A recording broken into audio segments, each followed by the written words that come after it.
Hey everybody, Grant Kemp from CreativeCashFlow.com. Today's section we're going to be talking about is going to be the more advanced side of the due on sale clause. We've already talked about the due on sale clause from kind of a 30,000 foot view, but today I want to give you an actual script to actually talk through with your seller, with your buyer, to explain what due on sale clause is in such a way that they're going to feel comfortable with it. One thing that we need to be very clear on is that you should never sweep due on sale clause under the rug. Due on sale clause is going to be very important to get it out in front of them because it is a risk that they are taking. If you're buying subject to, if you're selling with a wraparound mortgage, if there's a due on sale clause involved, that is a risk that is being taken. And shoot, not just for them, but for you too. You have to understand that this asset could disappear off of a due on sale clause. Now again, as you've watched this whole series, you will learn ways to kind of help yourself be in a position where due on sale clause is not going to be something that you really need to worry about. Hands down, the most important thing that you can do is make sure that you've got your insurance taken care of the right way. That's going to be what typically is going to make that due on sale clause get called. But you also need things like private money and stuff like that lined up to make sure that you're going to be able to get out of jail free if the due on sale clause does get called eventually. But again, it's very important to bring this up to your buyer. It's very important to bring this up to your seller so that they get that this exists, because they will not have ever heard this phrase and they will not know what it is.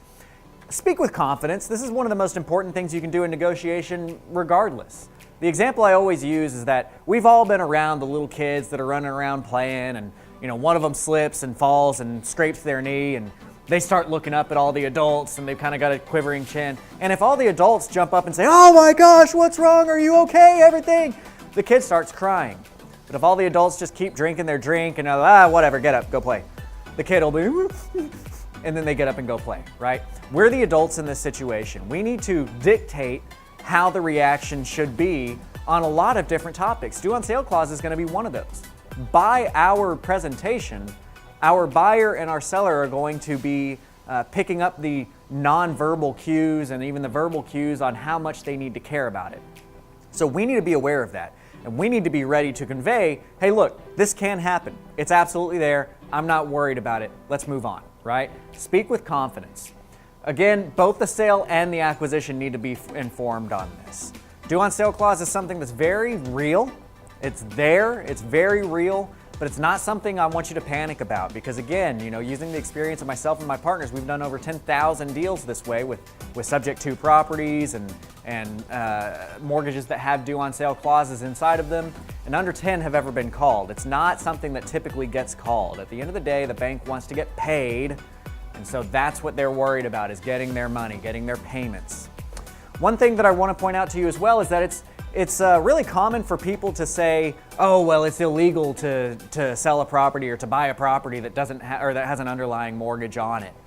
You hear this from realtors a lot, because realtors, and I'm sorry to offend any of you who are realtors out there, but historically and traditionally, realtors are very inside of the box. Realtors have a way to make money on this property, and they've been told by their big box realty company brokerage that everything else is wrong.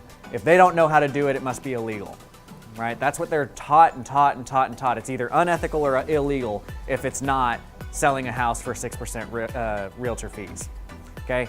So we need to be aware of the fact that it's not illegal. It is something you can do. And the biggest thing I can point to from that is the Texas State Property Code. Now, for those of you who are in other states, I can't speak for your states, but Texas State Property Code, Section 5.016, that speaks on specifically how to correctly sell a property that has an underlying mortgage on it. There are disclosures that need to be given. There are time frames that need to be met, that kind of stuff. But it is absolutely legal. You just have to do it in a legal way, okay? So we need to be aware of that. It's not illegal to do this. You're not violating a due on sale clause. For those of you who watched the first part of the due on sale clause video, you saw an example of a due on sale clause, what it looks like. This is an option that banks have to call the note due. It's not an obligation. You're not violating something, but you are triggering it, and you do need to disclose that properly.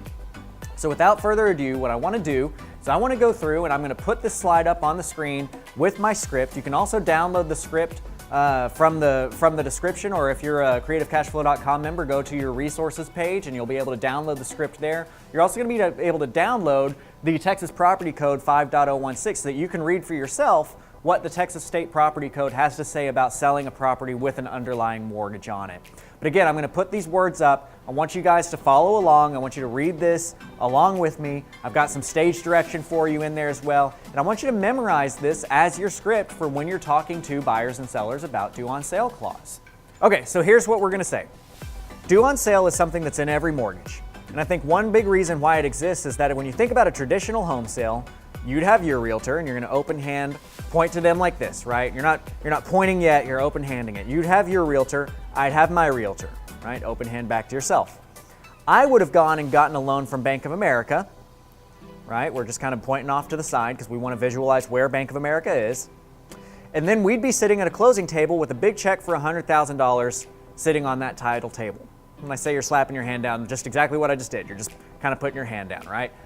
Bank of America, there'd be a big check for $100,000 on the title table.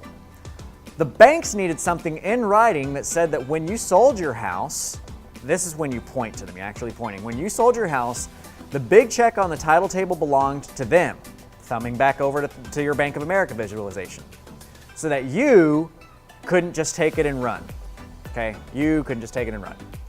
Right, what we're doing is we're verbalizing and we're giving them nonverbal cues too. We're teaching them both visually in their mind and verbally, right? The bank needed something in place to make doubly sure that in a situation of a sale, their investment was protected. Well, what we're doing absolutely triggers the due on sale clause because you are selling your house to me. However, my partners and I have been in this business for over 30 years. We've seen more than 10,000 transactions done this way, and we've only ever seen 6 of these called. Because what does the bank want? And you're literally going to pause here and you're going to gesture to them because what does the bank want? And just wait for them. And they're going to say money. They're going to say money. That's 99% of the time that's what they're going to say. And you're going to say, that's right. They want their money. They want their payments. So historically speaking, as long as the bank is getting their payments, they're happy. So even though this isn't something that we deem as a big risk, it's still there. And they absolutely have the option to call it. So I always want to do the right thing and make sure that everyone knows everything that's going on, okay? And you just, okay, you nod your head. And you wait for them to have questions. If they have questions, let them ask them. But they're probably not going to have them. And then you're going to say, okay. So the next part of this will be us actually going into the contract. Or the next part of this will be whatever, blah, blah, blah, blah, blah. That's where you just kind of transition to the next part. So I want you guys to memorize this script and use that as what you say to people. I can tell you, whenever I started this business, due on sale clause was the hardest thing for me to get past with buyers. With sellers. It was just really hard for me to help them understand what due on sale clause was without making it seem like some big, scary, just monster that they had to worry about. Now, when I started using this script, I stopped getting questions. I stopped having people worry about the due on sale clause because this outlines it in a way that they understand what's going on with the due on sale clause and why it does and doesn't matter. But a big thing in here is when I bold into that letter or that word absolutely triggers, we absolutely trigger the due on sale clause. We need to be very clear with them. What we're doing absolutely triggers the due on sale clause. You really hammer that in. So we've explained why the due on sale clause exists, what the due on sale clause is, and that we absolutely trigger it, but the likelihood of them calling it is very slim because the bank just wants their money. We can't say that they won't call it, but what we can say is historically speaking that they haven't been calling it. Now I use the example of 6 properties being called with due on sale clause because that's what I've seen happen. I've only seen about 6 of them get called. Now at that point, none of those have actually gone to foreclosure or gone to a situation where everybody was losing their house. With each one of them, they were able to be fixed in one method or another. But another way you can say it is under 10. A lot of times now I'm saying under 10 have ever been called. The odds are really slim that that's going to happen, right? But this script right here is going to be what you need to be using whenever you're discussing due on sale with your buyer. So again, watch this video, really try to learn the script itself.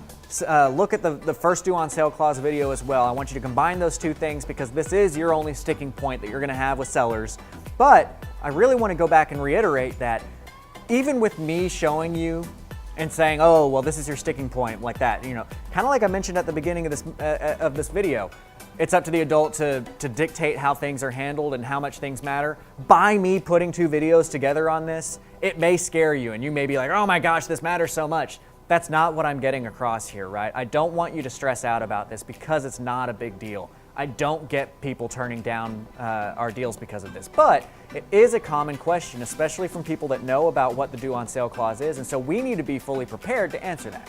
And we need to be prepared to present it in a way that's well-rounded, that is well-spoken, and that's what this is all about.